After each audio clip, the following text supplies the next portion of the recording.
اب باطن بھی دو قسمیں ہیں. ایک تو باطن یہ ہے کہ جو ہمارے وجود کے اندر ہیں، جو ہمارے باڈی کے آرگنز ہیں، ہم ان کو جانتے ہیں کہ یہ جگر ہے، یہ معدہ ہے، یہ ہمارے گردے ہیں، یہ پھیپھڑے ہیں، یہ فلاں چیز ہے، یہ فلاں چیز ہے. اپنے اس وجود کو تو جانتے ہیں. کیا ہمیں پتہ ہے ان چیزوں کی بھی تو کوئی نہ کوئی خوراک ہے؟ جب کوئی چیز زندہ ہوتی ہے تو صاحبان اس کے زندہ ہونے کے لیے اس کی خوراک ہونا ضروری ہے. جیسے ہم زندہ ہیں تو ہماری خوراک ضروری ہے. ہم زندہ ہیں، آنکھ ہے، آنکھ کی بھی خوراک ہے، ناک کی بھی خوراک ہے، وجود کی بھی خوراک ہے، زبان کی، سماعت کی، ہر چیز کی خوراک ہے. کیونکہ جب کوئی چیز زندہ ہے وہ کام کر رہی ہے تو اس کی خوراک ہے. نہیں تو وہ اپنا حجم، اپنی جسم چھوڑ دے، ختم کر دے، ذات ہی ختم ہو جائے. جو چیز باقی ہے، جو وجود میں ہے، تو اس کی خوراک ضروری ہے. تو رحمان وہ اس لیے ہے کہ آپ کے ظاہری وجود کو پال رہا ہے. رحیم وہ اس لیے ہے کہ آپ کے باطن کے اندر، آپ کے ظاہر اور باطن کے اندر جو دوسرا وجود ہے، جس کو روح کہتے ہیں، جس کو نفس کہتے ہیں، وہ ساری چیزوں کو آپ کے وجودوں کو پال رہا ہے. اس کو کہتے ہیں وہ رحیم. وہ صفت رحیم سے اپنے باطن کے، اللہ جو ہے وہ رب ہے جو رحمان اور رحیم ہے. رحمان ظاہری وسائل پیدا کرتا ہے، لیکن ہم اپنے باطن کو نہیں جانتے، ہم اپنے باطن کو نہیں سمجھتے. ہمیں نہیں پتا کہ ہمارے اندر کون کون سی کائنات ہیں، ہمارے اندر کون کون سے معاملات ہیں. وہ کس کس چیز کو پال رہا ہے؟ وہ نفس کو پال رہا ہے، وہ روح کو پال رہا ہے. وہ ان چیزوں کو متوازن رکھے ہوئے ہے.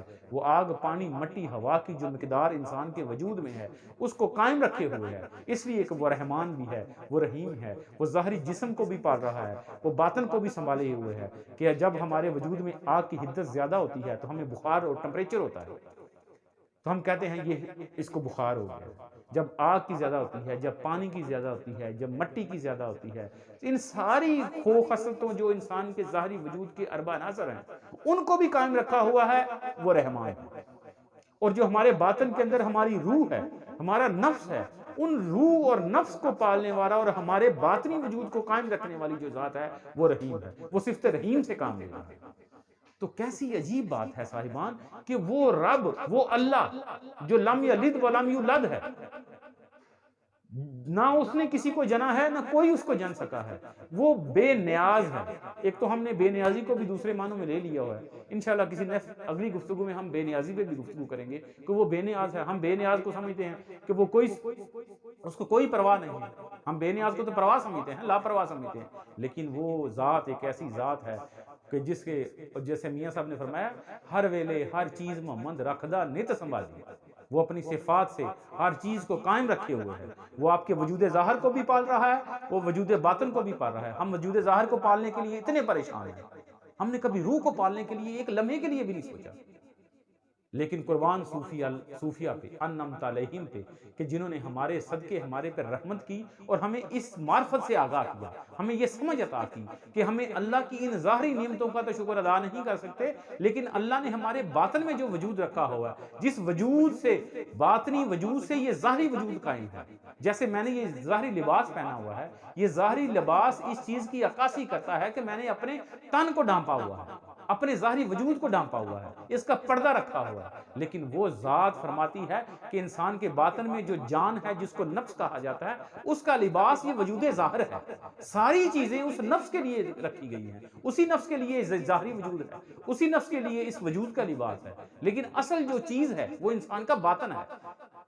تو یہ وجود تو ایک خاص وقت تک ہے، لیکن صفت رحیم اس کی قائم و دائم رہے گی.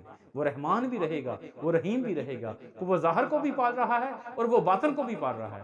جب وہ ظاہر اور باطن کو پالنے کا دعوے دار وہ ہے، ہم ظاہر کی کوشش کر رہے ہیں، لیکن صاحبان کبھی باطن کو سوچنے کی، سمجھنے کی صلاحیت نہیں دیکھی ہم نے کبھی نہیں غور کیا کہ ہم اپنے باطن کو کیسے پالیں گے، ہم اپنے نفس کو کیسے پالیں گے، ہمیں اپنی روح کی خوراک کی ضرورت ہے کہ نہیں ہے. ہم ظاہری خوراک کی تو کوشش کرتے ہیں، ہم نے خوراک کے لیے بندوبست کیا ہوا ہے. صبح سے لے کے شام تک ہم ذلیل و خوار ہوتے ہیں اس ٹکر کے لیے، اس روٹی کے لیے، اس لقمے کے لیے، اپنی خواہشات نفس کے لیے. یاد رکھیے گا صاحبان، اللہ کبھی بھی کسی کو ضرورت پہ ذلیل نہیں کرتا. اللہ کوئی نہ کوئی اسباب پیدا کر دیتا ہے، وہ مسبب الاسباب ہے، وہ سبب پیدا کرتا ہے. ہمیشہ انسان جب بھی ذلیل و خوار ہوا ہے تو وہ اپنی خواہشات نفسانی کی تکمیل کے لیے خوار ہوا ہے.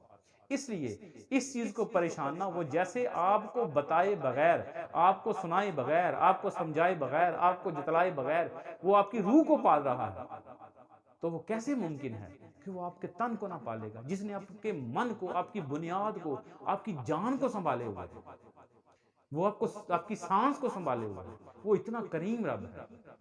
تو پھر مجھے یہ بتائیں، ہمیں اپنے وجود ظاہر کو اتنی پرستش کرنے کی ضرورت کس لیے ہے؟ ہم کیوں اتنا نکھار رہے ہیں؟ ہم کیوں اتنا سنوار رہے ہیں؟ لیکن یہ وجود تو ایک دن ختم ہو جانا ہے، لیکن وہ صفت رحیم کو جو پال رہا ہے، صفت رحیم جس کو پال رہی ہے، وہ باقی وجود ہے۔